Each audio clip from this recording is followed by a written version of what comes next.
ചാരു, എന്താ ഉണ്ടായത്? ഇവിടെ മറ്റെന്തോ സംഭവിച്ചിട്ടുണ്ട്. അതെന്താണെന്ന് നീ പറഞ്ഞാലേ സത്യം എന്താണെന്ന് എല്ലാവരും അറിയൂ.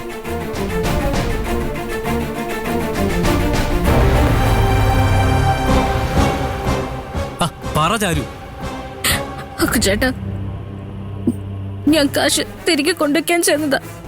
ശരി, അപ്പോ കാശ് എടുത്തു തരാം.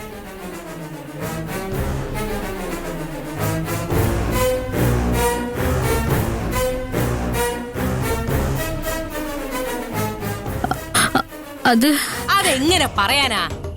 എടാ, ഇവിടെ ഉള്ള ആരുടെ തലയിലും ഈ മോഷണം കെട്ടിവെക്കാനാവില്ല. കാരണം എല്ലാരും ഈ തറവാട്ടിലുള്ളവരാ. കക്കാൻ പോകുന്ന പാരമ്പര്യമൊന്നും ഈ വീട്ടിൽ ആർക്കും ഇല്ല.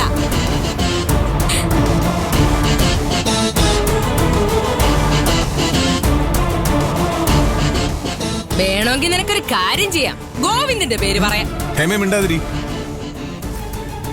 ചാരുമോടെ കയ്യിലിരുന്ന് കാശ് എന്റെ തന്ന് അമ്മയുടെ കൊടുക്കാൻ പറഞ്ഞോളാ ചാരുമോള്. പിന്നെ എന്തിനാ അവള് ഇത് മോഷ്ടിക്കണം? അത് കൊള്ളാം. അങ്ങനെ അങ്ങോട്ട് ചോദിക്കും. മരുമോടെ ബുദ്ധി നിങ്ങൾക്ക് ആർക്കും അങ്ങോട്ട് മനസ്സിലായില്ല അല്ലേ?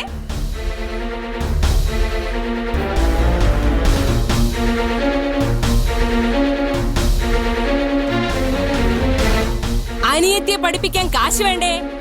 പലിശക്കാരി അന്നമ്മയുടെ കാശ് കൊടുക്കണ്ടേ? അതിനിവള് കണ്ടെത്തിയ മാർഗമാണ് ഈ മോഷണം.